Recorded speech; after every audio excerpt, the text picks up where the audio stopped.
Hello friends and students, my name is Ritesh Rai from Rai classes. आज फिर मैं एक वीडियो लेके आया हूँ जो बहुत ही इम्पोर्टेंट है।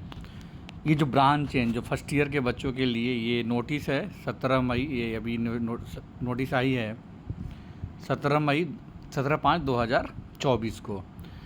Upgradation change a branch of the student admitted in first semester in the academic session, जो फर्स्ट ईयर के अभी सेकेंड सेमेस्टर के एग्ज़ाम देंगे, है ना। और बीटेक के बच्चों के लिए है ये जो ब्रांच के है ना, उसके परफॉर्मेंस के बेसिस पे है ना, on the basis of their performance upgrading change of branch will be effective third semester. First year के जो भी बच्चे को जो पढ़ रहे हैं अभी सेकेंड सेमेस्टर के जो एग्ज़ाम दे रहे हैं, उनके ब्रांच जो चेंज होगा वो थर्ड सेमेस्टर से होगा, ठीक है। ये इंपॉर्टेंट है।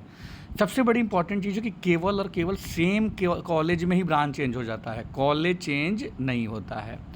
और ये नोटिस आई हुई है और इसके लिए आप अप्लाई कर सकते हैं।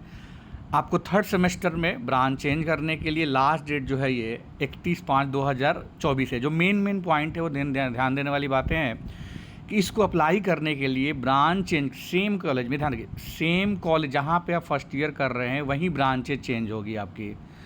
इसके लिए अप्लाई करने के लिए जो लास्ट तारीख है 31/5/2024 है, ठीक है। अब रही बात कि क्या क्या आपको देना है, तो कॉलेज में आपको, है ना, कॉलेज में जा कर के आपको क्या क्या डॉक्यूमेंट प्रोवाइड करना है ये मैं आपको बता रहा हूँ, है ना। तो कॉलेज में जा कर के एक फॉर्मेट है आपका, है ना, उस कॉलेज में जा कर के एक फॉर्मेट में आप जाओगे और आपको एक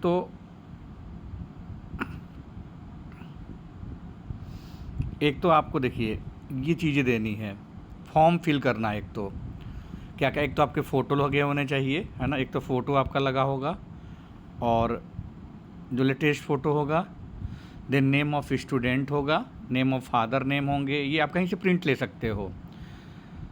आपकी जो यूनिवर्सिटी के इनरोलमेंट नंबर वो है आपको वो देना है आपको। और जो ब्रांच, किस ब्रांच में आप प्रजेंट में स्टडी कर रहे हो, उसके कौन कौन सी ब्रांच में चेंज, जैसे मान लो आप CSE AIML में हो, CSE में जाना चाह रहे हो, ब्रांच का प्रेफरेंस देना है।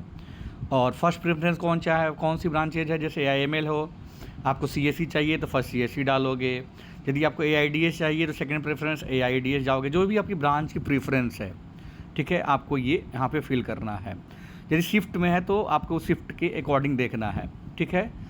उसके बाद फुल एड्रेस, आपके जो भी परमानेंट एड्रेस है वो सबमिट करना है। मेन चीज़ है डिक्लेरेशन ऑफ रिजल्ट। जो फर्स्ट सेमेस्टर का रिजल्ट है वो आपको वेबसाइट से प्रिंट, क्योंकि अभी आपकी कॉपी आई नहीं है, वेबसाइट को प्रिंट ले करके आपको उसके ये फॉर्म के सबमिट करना है। कितना परसेंटेज ऑफ मार्क्स और यहाँ पे CGPA कितना है ये भी लिखना है। फिर आपको सिग्नेचर करना है, ठीक है।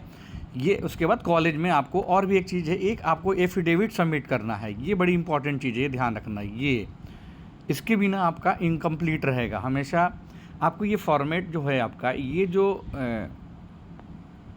अभी जो आया था आपका, अभी मैं दिखा रहा हूँ, है ना, अभी ये फॉर्मेट फॉर एफिडेविट, ये ध्यान देने वाली बात है ना। फॉर्मेट फॉर एफिडेविट जो है आपका, ये है आपका फॉर्मेट फॉर एफिडेविट।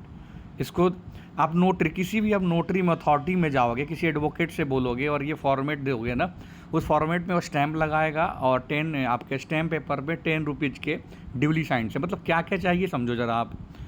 एक तो ये समझो कि लास्ट डेट जो है वो 31 मई 2024 है ना, ब्रांच अपग्रेड होने का, जिनको ब्रांच आपको चेंज कराने की, बहुत इंपॉर्टेंट इन्फॉर्मेशन है।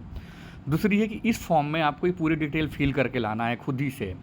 इसके पीछे आपको मार्कशीट अटैच करनी है, उसके परसेंटेज ऑफ मार्क्स लिखने हैं, SGPA लिखने हैं, सिग्नेचर करने हैं, पेरेंट का भी सिग्नेचर होना चाहिए। और ये जो है, ये जो नोटरी या किसी भी आप चले जाओगे, कचहरी में चले जाओगे, तो ये फॉर्मेट ऑफ एफिडेविट 10 रुपये के स्टैम्प पेपर पे ये सारी चीज़ें लिखवा करके आपको लाइन ले करके कॉलेज में पेरेंट का भी सिग्नेचर होना चाहिए, सिग्नेचर ऑफ स्टूडेंट, ये कॉलेज में सबमिट करोगे। फिर कॉलेज क्या करेगा, आपको आपके फॉर्म को लेकर के यूनिवर्सिटी में, और यूनिवर्सिटी क्या करेगी, मेरिट लिस्ट पे जितनी सीटें खाली होंगी, ये ध्यान रखना, ये बड़ी इंपॉर्टेंट चीज़ है कि जिस ब्रांच में जितनी सीटें वैकेंट होगी, मान लो 10 सीटें हैं और 10 लोगों ने अप्लाई किया है तो 10 को मिल जाएगा, है ना।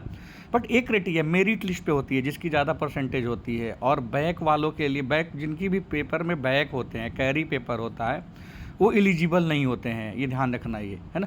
जो क्लियर पास होता है ना, और जितनी सीटें होती हैं, मान लो 20 सीटें हैं और 25 बच्चों ने अप्लाई किया है, तो 20 बच्चे जो मेरिट में आएंगे उनको पहले मिलेगा वो ब्रांच, है ना। तो आप ये वीडियो को यदि ये राय क्लासेज बाय रितेश राय की वीडियो है, प्लीज़ इसको लाइक एंड सब्सक्राइब करिएगा और आपस में एक दूसरे फ्रेंड को क्या करिएगा, शेयर करिएगा। Okay okay, thank you so much.